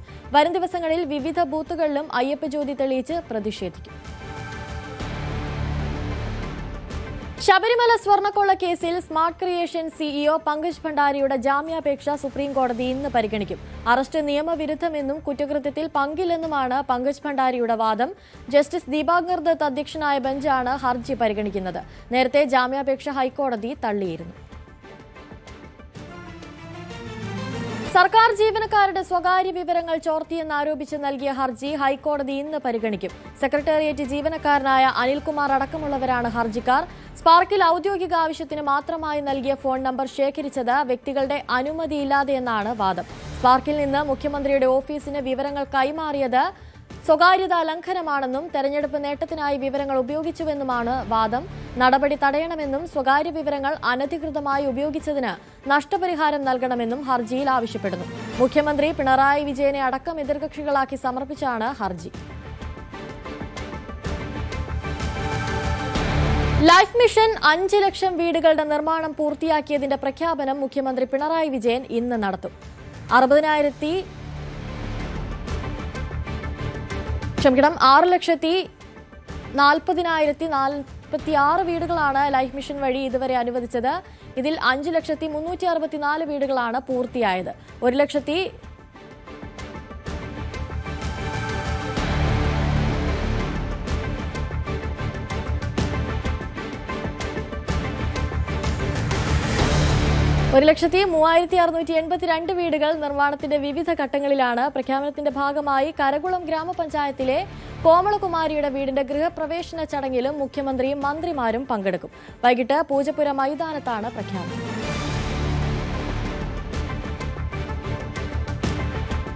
തമിഴ്നാട്ടിൽ ധാരണയാകാതെ കോൺഗ്രസ് DMK സീറ്റ് ചർച്ച. 45 സീറ്റുകൾ വേണമെന്ന കോൺഗ്രസ് ആവശ്യം DMK അംഗീകരിച്ചില്ല. കഴിഞ്ഞ തവണ നൽകിയ 25-ൽ കൂടുതലായി ഒരു സീറ്റും നൽകില്ലെന്ന നിലപാടിലാണ് DMK. സഖ്യകക്ഷികളുമായി DMK ചർച്ച തുടരുകയാണ്. കൂടുതൽ വിവരങ്ങളുമായി രാകേഷ് ചേരുന്നുണ്ട്. രാകേഷ്, സീറ്റ് ചർച്ച ഇപ്പോഴും അനിശ്ചിതത്വത്തിൽ തുടരുകയാണ്. ഇപ്പോൾ തുടരുന്ന ചർച്ചകൾ അതിനൊരു പരിഹാരമാകുമെന്ന് പ്രതീക്ഷിക്കാം, അല്ലേ? അനുശ്രീ, ഞായറാഴ്ച മുതലാണ് DMK സഖ്യകക്ഷികളുമായി ചർച്ച തുടങ്ങിയത്. നിയമസഭാ തെരഞ്ഞെടുപ്പ് വരാനിരിക്കുന്നു. അപ്പോൾ ചർച്ചകൾ വേഗത്തിൽ പൂർത്തീകരിക്കേണ്ടതുണ്ട്. ഞായറാഴ്ച വിവിധ പാർട്ടികളുമായി കൂടിക്കാഴ്ച നടത്തി. KC വേണുഗോപാൽ, AICC സംഘടനാ ചുമതലയുള്ള ജനറൽ സെക്രട്ടറി KC വേണുഗോപാലും ആ ദിവസം ചെന്നൈയിൽ എത്തിയിരുന്നു. അദ്ദേഹത്തിനൊപ്പം ഛത്തീസ്ഗഡ് മുൻ ഉപമുഖ്യമന്ത്രി TS സിംഗ്ദേവും ഉണ്ടായിരുന്നു. MK സ്റ്റാലിനുമായി അദ്ദേഹം കൂടിക്കാഴ്ച നടത്തി. ഈ കൂടിക്കാഴ്ചയിൽ കൂടുതൽ സീറ്റ് എന്നൊരാവശ്യം മുന്നോട്ട് വെച്ചിട്ടുണ്ട്. ഒപ്പം ഇന്നലെ തമിഴ്നാടിൻ്റെ ചുമതലയുള്ള കോൺഗ്രസ് നേതാവ് ഗിരീഷ് ചോഡൻകരും നേതാക്കളുമായി, പ്രത്യേകിച്ച് കനിമൊഴിക്കാണ് ഈ സീറ്റ് ചർച്ചകളുടെ ചുമതല നൽകിയിരിക്കുന്നത്, ഡൽഹിയിൽ കൂടിക്കാഴ്ച നടത്തിയിരുന്നു. ഈ കൂടിക്കാഴ്ചയിലും 45 സീറ്റ് വേണം എന്നൊരാവശ്യത്തിൽ ഉറച്ചു നിൽക്കുകയാണ് കോൺഗ്രസ്. കഴിഞ്ഞ തവണ മത്സരിച്ചത് 25 സീറ്റുകളിലായിരുന്നു. കോൺഗ്രസ് പറയുന്ന ഏറ്റവും പ്രധാനപ്പെട്ട കാര്യം, കഴിഞ്ഞ തവണ 25 സീറ്റിൽ മത്സരിച്ചു. അതിൽ 18 ഇടത്ത് വിജയിക്കാൻ കോൺഗ്രസിന് സാധിച്ചു. മറുവശത്ത് DMK 173 സീറ്റിലാണ് മത്സരിച്ചത്. 133 ഇടത്താണ് അവർക്ക് വിജയിക്കാൻ കഴിഞ്ഞത്. 40 സീറ്റുകളിൽ പരാജയപ്പെട്ടു. ഈ 40 സീറ്റുകളിൽ പരാജയപ്പെട്ട സീറ്റുകളിൽ ഭൂരിഭാഗവും ADMKയുമായാണ് പരാജയപ്പെട്ടത്. അതിൽ ചില സീറ്റുകൾ, ഏതാണ്ട് 20 സീറ്റുകൾ കോൺഗ്രസ് നൽകുകയാണെങ്കിൽ അവിടെ വിജയ സാധ്യതയുണ്ട്. പ്രത്യേകിച്ച് കോൺഗ്രസിന് അവിടെ സ്വാധീനമുള്ള മേഖലയാണ് എന്ന വാദമൊക്കെ തന്നെയാണ് നേതാക്കൾ മുന്നോട്ട് വെച്ചിരിക്കുന്നത്. പക്ഷേ DMK പറയുന്ന ഏറ്റവും പ്രധാനപ്പെട്ട കാര്യം, ഇത്തരത്തിൽ കൂടുതൽ സീറ്റുകൾ നൽകാൻ ഇത്തവണ കഴിയില്ല. പ്രത്യേകിച്ച് കഴിഞ്ഞ തവണത്തേത് വ്യത്യസ്തമായി കൂടുതൽ പാർട്ടികൾ ഇത്തവണ മുന്നണിയുടെ ഭാഗമാണ്. DMDK മുന്നണിയിലേക്ക് വന്നിട്ടുണ്ട്. അപ്പോൾ അവർക്ക് സീറ്റ് നൽകേണ്ടതുണ്ട്. ഈ സാഹചര്യത്തിൽ കൂടുതൽ സീറ്റുകൾ നൽകാൻ കഴിയില്ല. പകരം ഈ പാർട്ടികളൊക്കെ തന്നെ വിട്ടുവീഴ്ച ചെയ്യണമെന്ന ആവശ്യമാണ് മുന്നോട്ട് വെച്ചിരിക്കുന്നത്. പക്ഷേ മറ്റൊരു പ്രധാനപ്പെട്ട കാര്യം, KC വേണുഗോപാൽ നടത്തിയ കൂടിക്കാഴ്ചയിൽ ഹൈക്കമാൻഡിൻ്റെ ഒരു നിർദ്ദേശം MK സ്റ്റാലിനെ അറിയിച്ചിട്ടുണ്ട്. അതിലേറ്റവും പ്രധാനപ്പെട്ട കാര്യം, ഒരു രാജ്യസഭാ സീറ്റ് കോൺഗ്രസിന് വേണം എന്നതാണ്. അങ്ങനെയെങ്കിൽ ഒരുപക്ഷെ DMK 25 എന്നുള്ളത് 27 നിയമസഭാ സീറ്റുകൾ കോൺഗ്രസ് നൽകിയേക്കും, ഒരു രാജ്യസഭാ സീറ്റും നൽകും. അങ്ങനെയാണെങ്കിൽ പവൻ ഖേരയെ രാജ്യസഭയിലേക്ക് കൊണ്ടുവരാൻ, മത്സരിപ്പിക്കാനുള്ള നീക്കത്തിലേക്കായിരിക്കാം ഒരുപക്ഷെ കോൺഗ്രസ് നേതൃത്വം ഏതായാലും കടക്കുന്നുണ്ടാവുക. അത്തരം വിവരങ്ങൾ കൂടി ഈ ഘട്ടത്തിൽ പുറത്തു വരുന്നുണ്ട്. ലീഗുമായും ചർച്ചകൾ DMK പൂർത്തീകരണ ഘട്ടത്തിലേക്ക് കടക്കുകയാണ്. ലീഗ് കഴിഞ്ഞ തവണ മത്സരിച്ചത് 3 സീറ്റിലായിരുന്നു. ഇത്തവണ അവർ ആവശ്യപ്പെട്ടത് 5 സീറ്റിലാണ്. പക്ഷേ DMK ഇപ്പോൾ മുന്നോട്ട് വെച്ചിരിക്കുന്നത് 2 സീറ്റുകൾ നൽകാമെന്നാണ്. കാരണം കഴിഞ്ഞ തവണ 3 സീറ്റിലും ലീഗ് പരാജയപ്പെട്ടിരുന്നു. അപ്പോൾ ഇത്തവണ വിട്ടുവീഴ്ച വേണം എന്നൊരു നിലപാടിലാണ് DMK ഉള്ളത്. ഇടതു പാർട്ടികളുമായും ഇനി ചർച്ച നടത്തേണ്ടതുണ്ട്. ഇടതു പാർട്ടികൾ ഏതായാലും രാജ്യസഭാ സീറ്റിൽ അവകാശവാദം ഉന്നയിക്കുമെന്നൊക്കെയുള്ള വാർത്തകൾ നേരത്തെ വന്നിരുന്നെങ്കിൽ പോലും അതില്ല എന്നിപ്പോൾ സംസ്ഥാന നേതൃത്വം തന്നെ വ്യക്തമാക്കുകയും ചെയ്തിട്ടുണ്ട്. അങ്ങനെ ഇപ്പോൾ ഏതായാലും DMK പാർട്ടികൾ സഖ്യകക്ഷികളുമായുള്ള ചർച്ചകളിലേക്ക് ഇപ്പോൾ കടന്നിരിക്കുകയാണ്. അനുശ്രീ. ശരി, രാകേഷാണ് കൂടുതൽ വിവരങ്ങൾ നൽകിയത്. എറണാകുളത്ത് റെയിൽവേ ട്രാക്കിൽ യുവതി മരിച്ച നിലയിൽ കൊച്ചി വൈറ്റിൽ ഫ്ലൈ ഓവറിന് താഴെയാണ് മൃതദേഹം കണ്ടെത്തിയത്. കൊലപാതകമാണെന്നാണ് പോലീസ് സംശയിക്കുന്നത്. നവമി ദിനേശ് ചേരുന്നുണ്ട് കൂടുതൽ വിവരങ്ങളുമായി. നവമി, എന്താണ് നിലവിലെ സാഹചര്യം? പോലീസിന്റെ നിഗമനം എന്ന് പറയുന്നത് കൊലപാതകമെന്നാണ്. കൂടുതൽ അന്വേഷണത്തിലേക്ക് പോലീസ് കടക്കാനുള്ള സാധ്യതയുണ്ടോ? അനുശ്രീ, സമീപ പ്രദേശത്ത് വൈറ്റില റെയിൽവേ ട്രാക്കിന് സമീപത്തു നിന്നാണ് ഇപ്പോൾ മൃതദേഹം, ഒരു സ്ത്രീയുടേതെന്ന് പറയപ്പെടുന്ന മൃതദേഹം കണ്ടെത്തിയിരിക്കുന്നത്. രാവിലെ നാട്ടുകാരാണ് ഈ മൃതദേഹം കണ്ടെത്തിയ ഉടനെ പോലീസിന് വിവരം അറിയിക്കുകയായിരുന്നു. പോലീസിന്റെ പ്രാഥമിക പരിശോധനയിൽ മൃതദേഹത്തിൽ ചില മുറിവുകൾ ഒക്കെ കണ്ടിരുന്നു. എന്തായാലും ഇത് ട്രെയിൻ ഇടിച്ചതല്ല എന്നുള്ളൊരു നിഗമനത്തിലാണ് പോലീസ് എത്തി നിൽക്കുന്നത്. ഇതൊരു കൊലപാതകമാണ് എന്നൊരു സംശയം പോലീസ് പ്രകടിപ്പിക്കുന്നുണ്ട്. സമീപത്ത് നിന്ന് തന്നെ മൃതദേഹത്തിന് സമീപത്ത് നിന്ന് തന്നെ ഒരു മൊബൈൽ ഫോണും പോലീസ് കണ്ടെത്തിയിട്ടുണ്ട്. കൂടുതൽ പരിശോധന തുടർന്നുകൊണ്ടിരിക്കുകയാണ്. എന്തായാലും ഒരു സ്ത്രീയുടേതാണ് മൃതദേഹം എന്ന് കണ്ടെത്തി. കൊലപ്പെടുത്തിയ ശേഷം റെയിൽവേ ട്രാക്കിൽ കൊണ്ടിട്ടതാകാം എന്നാണ് പോലീസ് ഇപ്പോൾ പറയുന്നത്. എന്തായാലും കൊച്ചി വൈറ്റില ഫ്ലൈ ഓവറിന് താഴെയായിട്ടാണ് മൃതദേഹം രാവിലെ നാട്ടുകാർ കണ്ടെത്തി ഉടനെ പോലീസിനെ വിവരം അറിയിച്ചത്. പോലീസ് എന്തായാലും പരിശോധന നടത്തുകയാണ്. ഫോറൻസിക് വിഭാഗം അല്പസമയത്തിനുള്ളിൽ സ്ഥലത്തെത്തും. അതിനുശേഷമായിരിക്കും ഇതിന്റെ കൂടുതൽ വിവരങ്ങൾ നമുക്ക് ലഭ്യമാവുക. എന്തായാലും പോലീസിന്റെ പ്രാഥമിക പരിശോധനയിൽ മൃതദേഹത്തിലെ ചില മുറിവുകൾ കണ്ടതോടുകൂടിയാണ് പോലീസ് പറയുന്നത് ഇതൊരു ട്രെയിൻ ഇടിച്ച് ഉള്ള ഒരു മരണമായിരിക്കില്ല, ഇതൊരു കൊലപാതകമാണ് എന്ന രീതിയിലേക്ക് പോലീസും എത്തി നിൽക്കുന്നത്. എന്തായാലും വരും മണിക്കൂറിൽ നമുക്ക് ഇതിന്റെ കൂടുതൽ വിശദാംശങ്ങൾ കണ്ടെത്താൻ കഴിയും. ആരാണ് യുവതി എന്ന പോലീസിനെ കണ്ടെത്താൻ കഴിഞ്ഞിട്ടില്ല. ഈ മൊബൈൽ ഫോണാണ് ഇപ്പോൾ സമീപത്ത് നിന്ന് കണ്ടെടുത്തിരിക്കുന്നത്. ഇതടക്കം വിശദമായി പരിശോധിച്ച ശേഷം ഈ ആരാണ് ഈ യുവതി, ഇത് കൊലപാതകമാണോ എന്നതിലൊക്കെ നമുക്കൊരു തീരുമാനം ഉടനെ തന്നെ അറിയാൻ സാധിക്കും. അനുസരിച്ച് ശരി, നവമി ദിനേശാണ് കൂടുതൽ വിവരങ്ങൾ നൽകിയത്. ഇടവേളയാണ്, ഇടവേളയ്ക്ക് ശേഷം മടങ്ങിയെത്താം.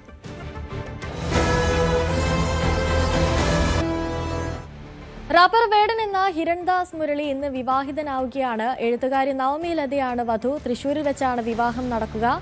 നവമി ദിനേശ് ചേരുന്നുണ്ട് കൂടുതൽ വിവരങ്ങളുമായി. നവമി, ഒരുപാട് ചർച്ചയായതായിരുന്നു റാപ്പർ വേടനും അതുപോലെ തന്നെ നവമി ലതയുമായുള്ള റിലേഷനൊക്കെ നമ്മളൊക്കെ സോഷ്യൽ മീഡിയയിൽ എന്നും കാണുന്നതുമാണ്. അങ്ങനെ അവർ ഒടുക്കം ഒന്നിക്കുകയാണല്ലേ?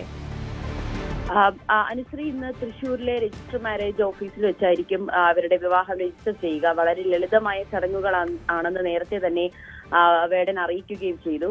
അദ്ദേഹത്തിന്റെ ഈ കല്യാണ കുറി തന്നെ, കല്യാണ ലെറ്റർ തന്നെ സമൂഹ മാധ്യമങ്ങളിലേറെ വൈറലാകുകയും ചെയ്തിരുന്നു. അങ്ങനെ ഇന്നാണ് വേടനും പ്രണയിനിയുമായ, അതായത് വളരെ ദീർഘനാളുകളായി ഇരുവരും പ്രണയത്തിലായിരുന്നു, നവമി ലത, ഇവര് രണ്ടുപേരുമാണ് ഇന്ന് തൃശ്ശൂരിൽ വെച്ച് വിവാഹിതരാകുന്നത്. കഴിഞ്ഞ ദിവസം CPM സംസ്ഥാന സെക്രട്ടറി MV ഗോവിന്ദനായിരുന്നു വേടന്റെ വിവാഹകാര്യം ആദ്യം പരസ്യപ്പെടുത്തിയത്. പിന്നീട് അത് വലിയ വിവാദമാകുകയും ഒക്കെ ചെയ്തിരുന്നു. എന്തായാലും വളരെ ലളിതമായ ചടങ്ങുകളോടെ ആയിരിക്കും ഒരു രജിസ്റ്റർ വിവാഹം ചെയ്യാനാണ് ഇരുവരും തീരുമാനിച്ചിരിക്കുന്നത്. ഇന്ന് കഴിഞ്ഞ ദിവസം ഇവരുടെ ബാച്ചിലർ പാർട്ടിയുടെ ചിത്രങ്ങളടക്കം സമൂഹ മാധ്യമങ്ങളിലേറെ ശ്രദ്ധ നേടിയിരുന്നു. അങ്ങനെ ദീർഘനാളത്തെ പ്രണയത്തിന് ശേഷമാണ് വേടനും നവമി ലതയും വിവാഹിതരാകുന്നത്. ശരി, നവമി ദിനേശാണ് കൂടുതൽ വിവരങ്ങൾ.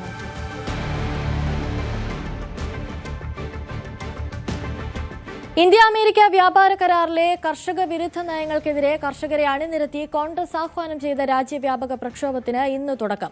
മധ്യപ്രദേശിലെ ഭോപ്പാലാണ് ആദ്യവേദി.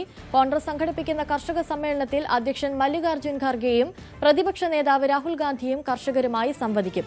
11 മണിയോടെ റാലി നടക്കും. സോയാബീൻ, പരുത്തി, ചോളം, പഴം, നട്ട്സ് കർഷകർക്കാകും കരാറിന്റെ വലിയ പ്രത്യാഘാതം നേരിടേണ്ടി വരിക. ഭോപ്പാലിന് പിന്നാലെ മഹാരാഷ്ട്രയിലും രാജസ്ഥാനിലും കർഷക സമ്മേളനങ്ങൾ പാർലമെന്റിന്റെ 2ാം ഘട്ട സമ്മേളനത്തിന് മുൻപായി സംഘടിപ്പിക്കും.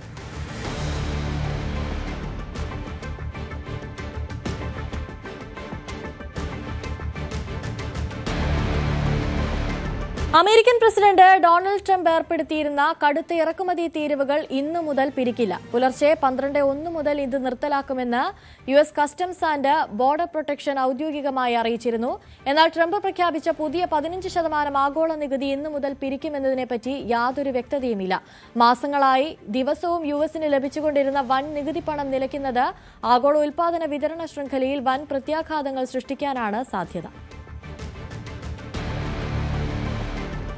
റഷ്യ യുക്രൈൻ യുദ്ധം ആരംഭിച്ചിട്ട് ഇന്നേക്ക് 4 വർഷമാവുകയാണ്. രണ്ടാം ലോക മഹായുദ്ധത്തിന് ശേഷം യൂറോപ്പ് കണ്ട ഏറ്റവും ഭീകരമായ പോരാട്ടമാണ് 2022 ഫെബ്രുവരി 24-ന് ആരംഭിച്ചത്. ഇതുവരെ 5 ലക്ഷത്തിലധികം പേർ കൊല്ലപ്പെട്ട യുദ്ധത്തിന്റെ സമാധാന ചർച്ചകളെല്ലാം നാളിതുവരെ പരാജയപ്പെടുകയാണുണ്ടായത്. യുദ്ധം അതിന്റെ 4ാം വാർഷികത്തിലേക്ക് കടക്കുന്ന വേളയിലും റഷ്യ യുക്രൈനിൽ ആക്രമണം കടുപ്പിച്ചിരിക്കുകയാണ്. കഴിഞ്ഞ ദിവസം നടത്തിയ ഡ്രോൺ ആക്രമണത്തിൽ മരണസംഖ്യ 4ആയി.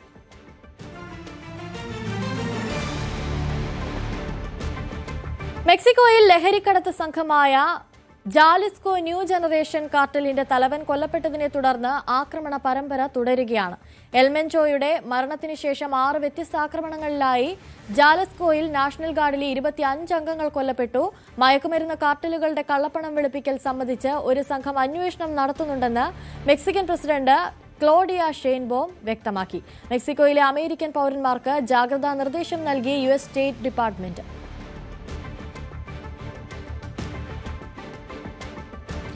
കേരള സ്റ്റോറി 2-ന് പ്രദർശനാനുമതി നൽകരുതെന്നും സെൻസർ സർട്ടിഫിക്കറ്റ് റദ്ദാക്കണമെന്നും ആവശ്യപ്പെട്ടുള്ള ഹർജി ഹൈക്കോടതി ഇന്ന് പരിഗണിക്കും. ഒരു പ്രദേശത്തെ ജനതയെ ആകെ തെറ്റായ രീതിയിൽ ചിത്രീകരിക്കുന്നതും വർഗീയതയുടെയും മതപരിവർത്തനത്തിന്റെയും നാടാണ് കേരളം എന്ന പ്രചാരണം നടത്താനാണ് സിനിമയിലൂടെ ശ്രമിക്കുന്നതെന്നും ഹർജിയിൽ പറയുന്നു. ഹർജിയിൽ സെൻസർ ബോർഡ് അടക്കമുള്ളവർക്ക് ഹൈക്കോടതി നോട്ടീസ് നൽകിയിരുന്നു. രാജ്യത്ത് നിലനിൽക്കുന്ന സാഹചര്യമാണ് സിനിമയിലൂടെ പറഞ്ഞതെന്നായിരുന്നു സംവിധായകൻ കാമാഖ്യ നാരായണൻ സിംഗിന്റെ വാദം. ഈ വർഷത്തെ ആറ്റുകാൽ പൊങ്കാല മഹോത്സവ ആഘോഷങ്ങൾ ആരംഭിച്ചു. ഇന്നലെ വൈകുന്നേരം ദേവിയെ കാപ്പുകെട്ടി കുടിയിരുത്തിയതോടെയാണ് ഉത്സവത്തിന് തുടക്കമായത്. രാത്രി നടന്ന ചടങ്ങിൽ ആറ്റുകാൽ അമ്പ പുരസ്കാരം മോഹൻലാൽ ഏറ്റുവാങ്ങി. മാർച്ച് 3-നാണ് പ്രസിദ്ധമായ ആറ്റുകാൽ പൊങ്കാല. ഉത്സവാഘോഷങ്ങൾക്ക് തുടക്കമായതോടെ ഭക്തിസാന്ദ്രമാണ് ആറ്റുകാൽ ക്ഷേത്രവും പരിസരവും. വൈകിട്ട് 5:30-ഓടെയായിരുന്നു കാപ്പുകെട്ടൽ ചടങ്ങ്. ചടങ്ങ് ദർശിക്കാനായി നിരവധി ഭക്തരാണ് ക്ഷേത്രത്തിലേക്ക് എത്തിയത്.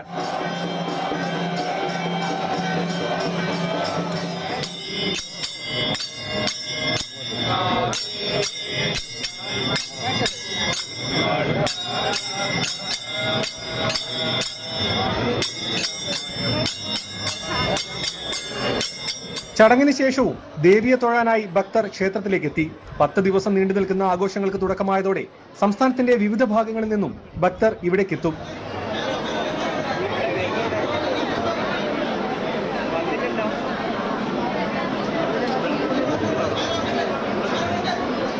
രാത്രി നടന്ന ചടങ്ങിൽ ആറ്റുകാൽ അമ്പ പുരസ്കാരം മോഹൻലാലിന് സമർപ്പിച്ചു. കലാപരിപാടികളുടെ ഉദ്ഘാടനവും അദ്ദേഹം നിർവഹിച്ചു.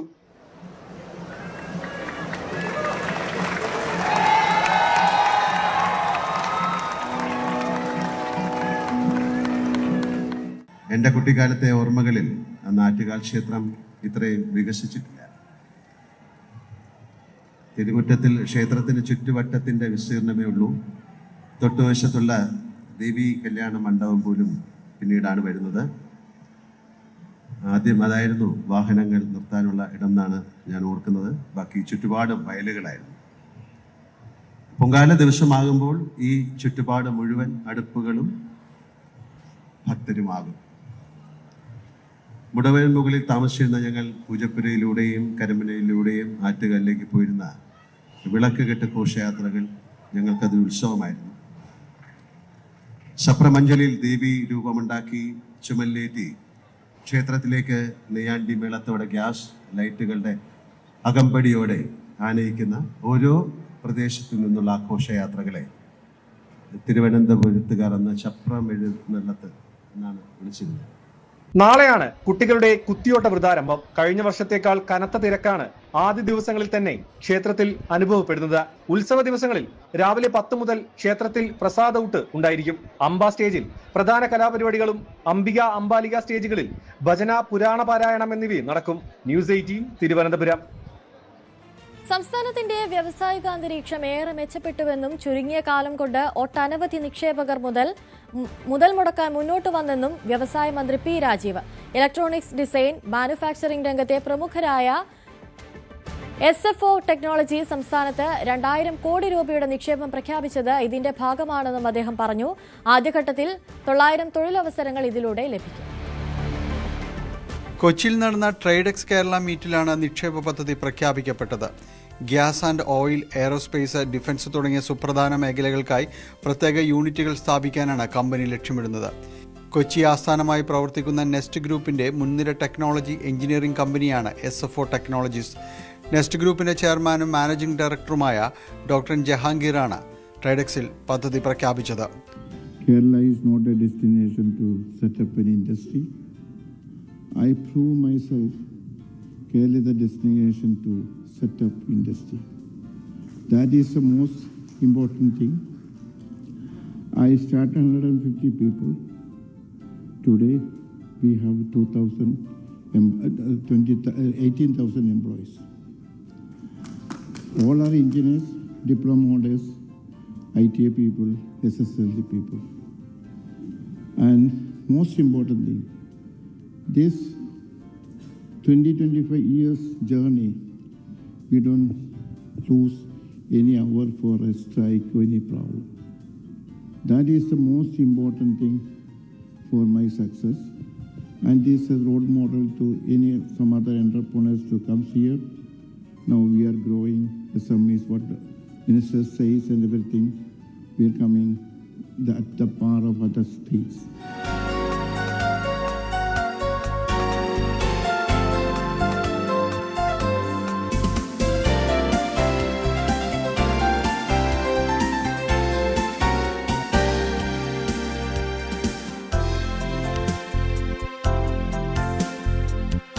വ്യവസായ രംഗത്തെ സുപ്രധാനമായ നിക്ഷേപമാണ് SFO നടത്തിയതെന്ന് മന്ത്രി പി രാജീവ് പറഞ്ഞു.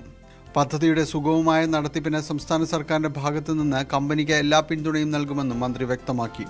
സാധാരണ ഇത്തരം കമ്പനികൾക്കുള്ള ഒരു പ്രശ്നം, ഒരു NDA ഉണ്ടോ, നോൺ ഡിസ്ക്ലോഷർ എഗ്രിമെൻ്റ് ഉണ്ടോ. ഏത് കമ്പനിക്ക് എന്തുണ്ടാക്കുമെന്ന് ഡിസ്ക്ലോസ് ചെയ്യാൻ പാടില്ല. അപ്പോൾ നമുക്ക് റഫേലിൻ്റെ 365 കോടിയുടെ മറ്റിപ്പോൾ അവർക്ക് എഗ്രിമെൻറ്റ് കിട്ടി. വേറെ ചില വലിയ ഇൻ്റർനാഷണൽ ഇതിൻ്റെ ഭാഗമായിട്ടുള്ള കരാറുകൾ അവർക്ക് ലഭിച്ചിട്ടുണ്ട്. അത് ഈ നോൺ ഡിസ്ക്ലോഷർ എഗ്രിമെൻ്റ് ഉള്ളതുകൊണ്ട് ഏതൊക്കെയാണെന്ന് അവർക്ക് പരസ്യപ്പെടുത്താൻ പറ്റില്ല. പക്ഷേ അതിന് അടിയന്തരമായിട്ട് അവർക്ക് മാനുഫാക്ചറിങ്ങിന് കൂടുതൽ സ്ഥലം വേണം. 2000 കോടിയുടെ ഇൻവെസ്റ്റ്മെൻറ്റിൻ്റെ EOE ആണ് അവർ വച്ചിരിക്കുന്നത്. ആദ്യഘട്ടത്തിൽ 300 കോടി ഈ വർഷം തന്നെ തുടങ്ങാൻ കഴിയുമെന്നാണ് കണക്കാക്കുന്നത്. അതിൻ്റെ സ്ഥലം ഫൈനലൈസ് ചെയ്തുകൊണ്ടിരിക്കുകയാണ്. അത് കിട്ടിക്കഴിഞ്ഞാൽ അവരപ്പോൾ തന്നെ മാനുഫാക്ചറിങ്ങിലേക്ക് പോകുമെന്നാണ് പ്രതീക്ഷിക്കുന്നത്.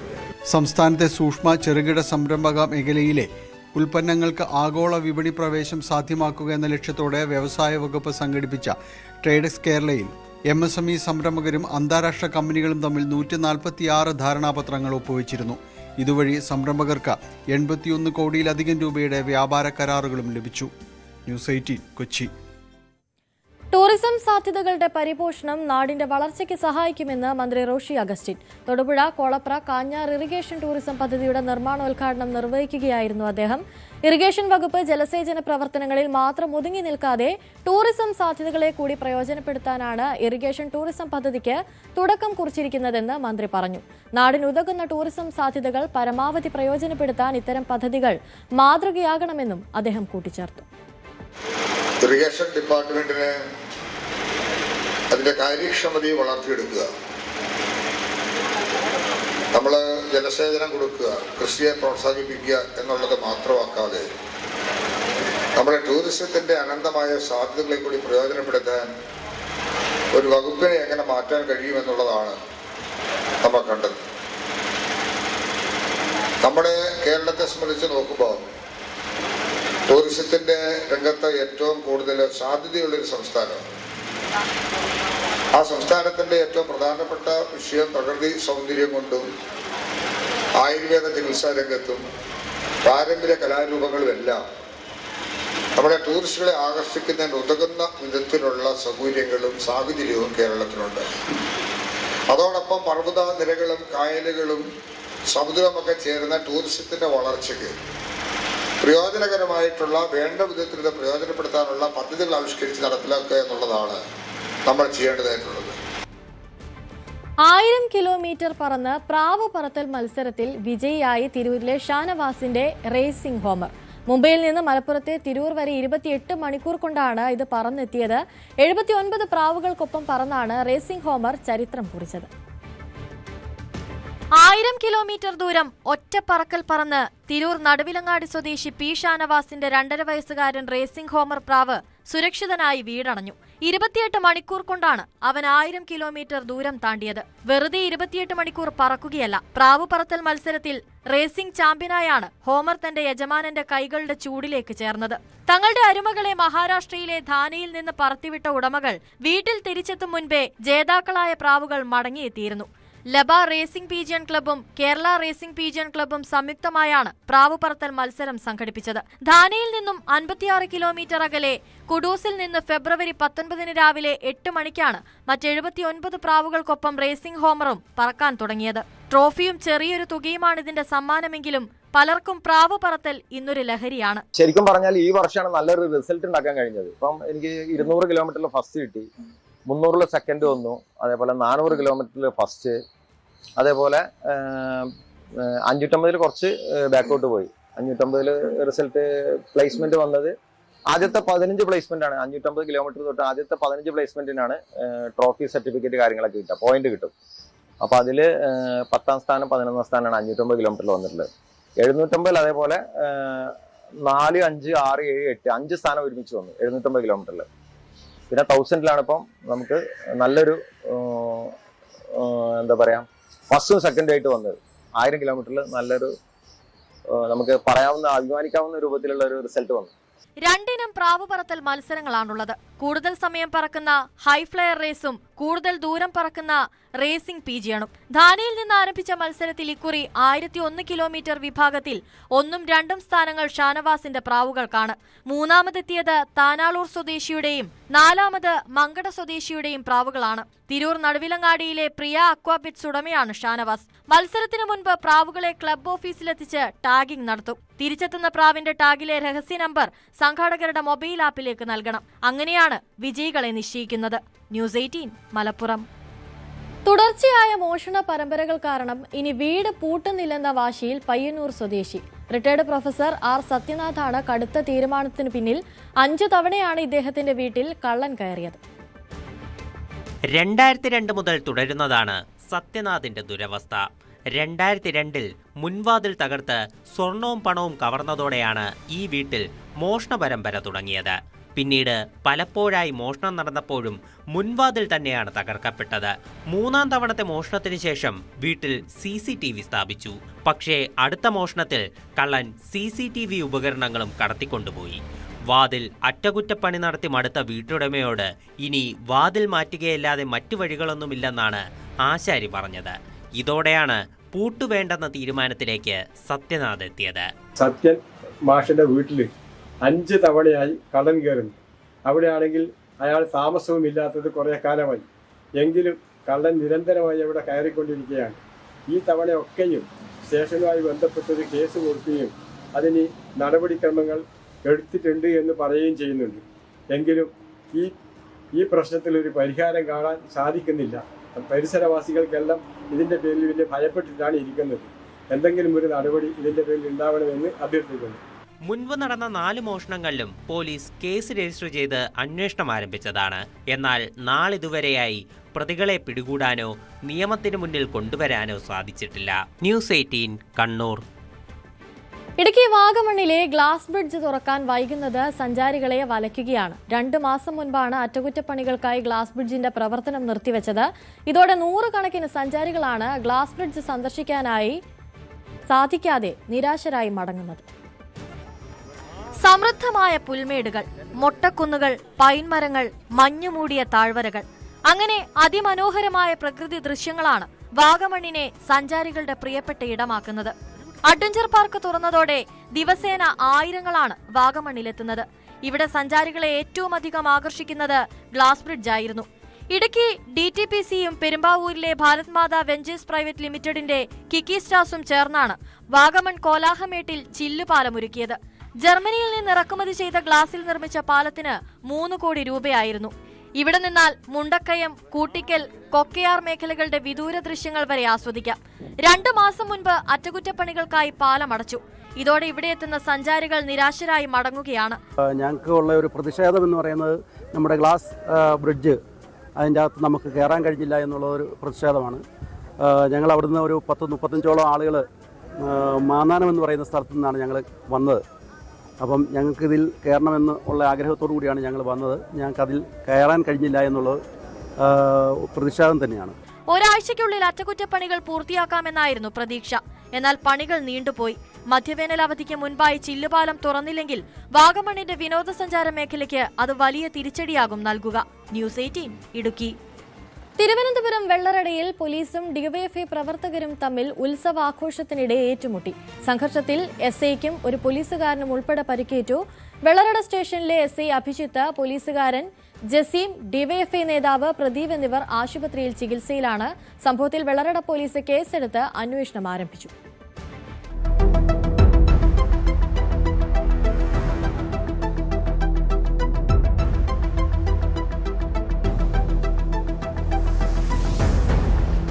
കഴിഞ്ഞ ദിവസം രാത്രി 10 മണിയോടുകൂടി വെള്ളറട ജംഗ്ഷനിൽ വെച്ചാണ് പോലീസും ഡിവൈഎഫ്ഐ പ്രവർത്തകരും തമ്മിൽ ഏറ്റുമുട്ടിയത്.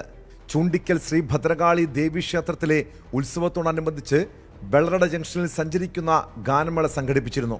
ഘോഷയാത്ര കഴിഞ്ഞും ജംഗ്ഷനിൽ തുടർന്ന ഗാനമേളയിൽ പങ്കുചേർന്ന് പ്രദേശവാസികൾ നൃത്തം ചെയ്തു. ഇത് തടയാൻ പോലീസ് എത്തിയതാണ് പ്രശ്നങ്ങൾക്ക് കാരണമായതെന്നാണ് ആരോപണം. നൃത്തം ചെയ്തുകൊണ്ടിരുന്ന ശ്യാം എന്ന യുവാവിനെ പോലീസ് പിടിച്ചുകൊണ്ടുപോകാൻ ശ്രമിച്ചപ്പോൾ പാർട്ടി പ്രവർത്തകർ ഇടപെട്ടു. ക്ഷേത്രോത്സവത്തിനിടയിൽ പ്രശ്നമുണ്ടാക്കുന്നുവെന്ന് ആരോപിച്ച് local committee secretary Nellissery Pradeep വിഷയത്തിൽ ഇടപെടുകയായിരുന്നു. തുടർന്നുണ്ടായ വാക്കേറ്റം കയ്യാങ്കളി കലാശിച്ചു.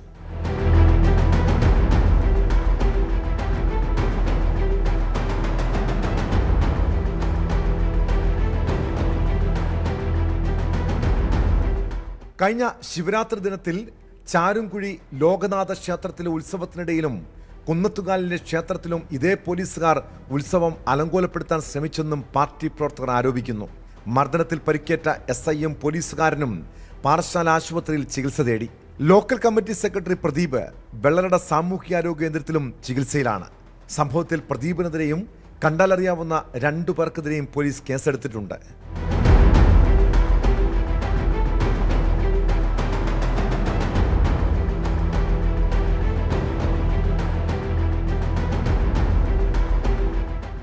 ന്യൂസ് 18 തിരുവനന്തപുരം.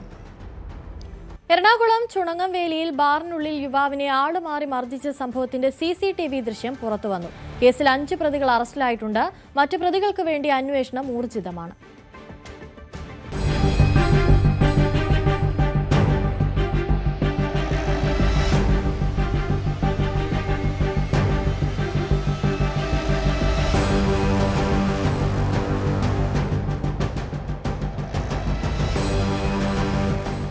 സ്വദേശി ജോജി ജോണിയാണ് ബാറിൽ മദ്യപിക്കാനെത്തിയ ഒരു സംഘം യുവാക്കൾ വളഞ്ഞിട്ട് തല്ലിയത്. 15 വയസ്സുള്ള മകനൊപ്പം ബാറിലെത്തിയ മറ്റൊരാളുമായി ഈ സംഘം വാക്കുതർക്കത്തിൽ ഏർപ്പെട്ടിരുന്നു. ഇത് കയ്യാങ്കളിയിലേക്ക് നീങ്ങി. ഇതിനിടയിൽ തന്നെ ആളുമാറി മർദ്ദിക്കുകയായിരുന്നുവെന്ന് ജോജി പറയുന്നു. ഇടിവള കൊണ്ടും ബിയർ കുപ്പി കൊണ്ടും മർദ്ദിച്ചതായി പരാതിയിൽ പറയുന്നു. ഫെബ്രുവരി 10 രാത്രി 9:30ഓടെയാണ് സംഭവം. ആക്രമണത്തിന്റെ CCTV ദൃശ്യം പുറത്തുവന്നു.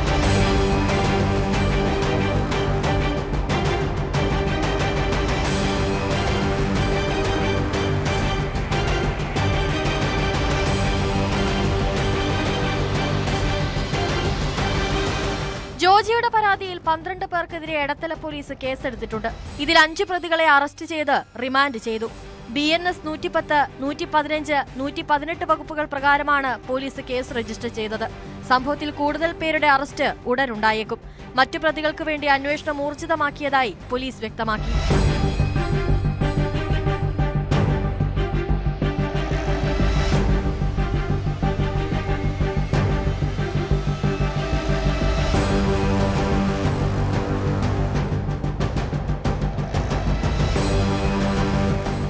ന്യൂസ് 18 കൊച്ചി. ഇനി രാവിലെയുടെ സ്പെഷ്യൽ സെഗ്മെന്റിലേക്കാണ്. സ്പെഷ്യൽ ഡേയിലേക്ക്. കണ്ണൂർ വാരത്തെ രാജീവൻ അജിത ദമ്പതികളുടെ മക്കളായ ആൻവിയ, ആൻവിക് എന്നിവരുടെ 2ാം പിറന്നാളാണെന്ന് ആശംസകൾ അറിയിക്കുന്നത് ചേട്ടന്മാരായ അനയ്, ഷിഗി, നന്ദൂട്ടൻ, ഉമ്മിണി, ഈനു, കിച്ചി, ചേച്ചിമാരായ പൊന്നു, ചിക്കു എന്നിവരും ഒപ്പം മറ്റു കുടുംബാംഗങ്ങളുമൊക്കെയാണ്. ആൻവിക്കും ആൻവിയയ്ക്കും ന്യൂസ് 18ന്റെ പേരിലും പിറന്നാൾ ആശംസകൾ നേരുകയാണ്.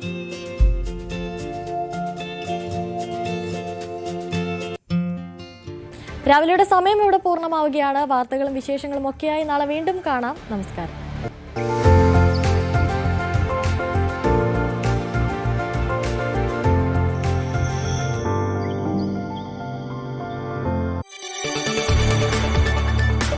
കൂടുതൽ വാർത്തകൾക്ക് news 18 Keralam YouTube channel subscribe ചെയ്യുക.